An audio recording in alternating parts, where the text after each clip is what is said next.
ರೇಣುಕಾಸ್ವಾಮಿ ಕೊಲೆ ಕೇಸ್ನ ಇನ್ವೆಸ್ಟಿಗೇಷನ್ ಬಹುತೇಕ ಮುಕ್ತಾಯವಾಗಿದೆ. ಗೃಹ ಸಚಿವರನ್ನ ಭೇಟಿಯಾಗಿದ್ದಾರೆ ಎಸಿಪಿ ಚಂದನ್. ದಾಖಲೆಯ ಸಮೇತ ಡಾಕ್ಟರ್ ಪರಮೇಶ್ವರ್ ಅವರಿಗೂ ಕೂಡ ವಿವರಣೆಯನ್ನ ಕೊಟ್ಟಿದ್ದಾರೆ. ಶೀಘ್ರದಲ್ಲಿಯೇ ಕೋರ್ಟ್ಗೆ ದೋಷಾರೋಪ ಪಟ್ಟಿ ಸಲ್ಲಿಕೆಯಾಗುತ್ತೆ. ಭೌತಿಕ ಸಾಂದರ್ಭಿಕ ಸಾಕ್ಷ್ಯವನ್ನ ಆಧರಿಸಿ ಚಾರ್ಜ್ ಶೀಟ್ ಅನ್ನ ರೆಡಿ ಮಾಡಲಾಗಿದೆ. ಬೆಂಗಳೂರು ಪೊಲೀಸ್ ಆಯುಕ್ತ ದಯಾನಂದ್ ಅವರು ಈ ಚಾರ್ಜ್ ಶೀಟ್ನ ವಿಚಾರಕ್ಕೆ ಸಂಬಂಧಪಟ್ಟಂತೆ ಹೇಳಿಕೆಯನ್ನು ಕೊಟ್ಟಿರುವಂತಹದ್ದು. ಎಲ್ಲ ಅಂದುಕೊಂಡಂತಾಗಿದ್ರೆ ಇವತ್ತು ದೋಷಾರೋಪ ಪಟ್ಟಿ ಸಲ್ಲಿಕೆ ಆಗಬೇಕಿತ್ತು. ಈ ತಿಂಗಳ ಕೊನೆಯಲ್ಲಿ ದೋಷಾರೋಪ ಪಟ್ಟಿ ಸಲ್ಲಿಕೆ ಆಗುತ್ತೆ ಅಂತೇಳಿ ಹಿಂದೆ ದಯಾನಂದ್ ಅವರು ಹೇಳಿಕೆ ಕೊಟ್ಟಿದ್ರು. ಈಗ ಮುಂದಿನ ವಾರದಲ್ಲಿ ಬಹುತೇಕ ದೋಷಾರೋಪ ಪಟ್ಟಿಗೆ ಸಿದ್ಧತೆ ಆಗಿದೆ ಸಲ್ಲಿಕೆಗೆ ಅನ್ನುವಂತಹ ಮಾಹಿತಿಯನ್ನ ಬೆಂಗಳೂರು ಪೊಲೀಸ್ ಕಮಿಷನರ್ ಅವರು ಕೊಟ್ಟಿದ್ದಾರೆ. ಬೇರೆ ಕೇಸ್ನಲ್ಲಿ ಅವರು ಮಾತಾಡೋದಕ್ಕೆ ಬಂದಿದ್ರು.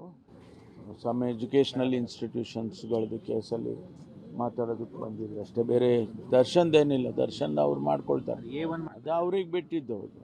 ನಾವು ಹೇಳೋಕ್ಕಾಗೋದಿಲ್ಲ. A1 ಮಾಡಿ ನೀವು A2 ಮಾಡಿ ನಾವು ಯಾಕೆ ಹೇಳೋಕ್ಕಾಗುತ್ತೆ?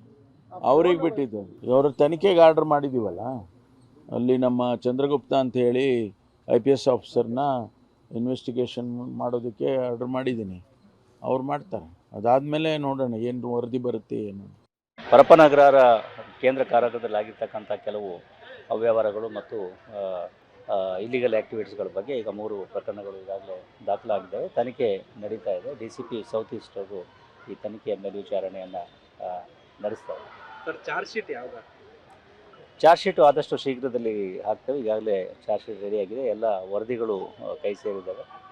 ಕೆಲವೊಂದು ವರದಿಗಳು ಇನ್ನೂ ಬಾಕಿ ಇದ್ದಾವೆ. ಆದರೆ ನಮಗೆ 90 ದಿವಸಗಳ ಒಳಗಾಗಿ ಈ ಚಾರ್ಜ್ ಶೀಟನ್ನು ಸಲ್ಲಿಸಬೇಕಾಗಿರೋದ್ರಿಂದ ಈಗಾಗಲೇ ನಮ್ಮಲ್ಲಿರ್ತಕ್ಕಂಥ ಸಾಕ್ಷಿ ಆಧಾರಗಳು, ಭೌತಿಕ ಸಾಕ್ಷಿಗಳಿರ್ಬೋದು, ತಾಂತ್ರಿಕ ಸಾಕ್ಷಿಗಳಿರ್ಬೋದು ಅಥವಾ ಸಾಂದರ್ಭಿಕ ಸಾಕ್ಷಿಗಳಿರ್ಬೋದು, ಇವೆಲ್ಲದರ ಆಧಾರದ ಮೇಲೆ ಈಗಾಗಲೇ ನಾವು ಅಂತಿಮ ವರದಿಯನ್ನು ತಯಾರಿಸಿದ್ದೇವೆ. ಅದು ಕಾನೂನು ನಮ್ಮ SPP ಅವರು ಏನಿದ್ದಾರೆ ಅವರ ಸ್ಕ್ರೂಟಿನಿಯಲ್ಲಿದೆ. ಅದಾದ ನಂತರದಲ್ಲಿ ನಾವು ಆದಷ್ಟು ಶೀಘ್ರದಲ್ಲಿ ಈ ಅಂತಿಮ ವರದಿಯನ್ನು ನ್ಯಾಯಾಲಯಕ್ಕೆ ಸಲ್ಲಿಸ್ತೇವೆ. ಸರ್, ನಿನ್ನೆ ರಿಲೀಸ್ ಇದು ಬೆಂಗಳೂರು ಪೊಲೀಸ್ ಆಯುಕ್ತರಾಗಿರುವಂತಹ ದಯಾನಂದ್ ಅವರ ಹೇಳಿಕೆ.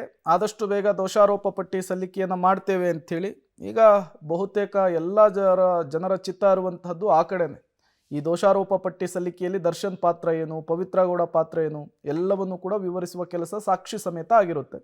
ಬಹುತೇಕ ಮುಂದಿನ ವಾರದಲ್ಲಿ ಇದು ಸಲ್ಲಿಕೆ ಆಗಬಹುದು ಅನ್ನುವಂತಹ ನಿಟ್ಟಿನಲ್ಲಿ ಬೆಂಗಳೂರು ಪೊಲೀಸ್ ಕಮಿಷನರ್ ಅವರು ಮಾಹಿತಿಯನ್ನು ಕೊಟ್ಟಿದ್ದಾರೆ.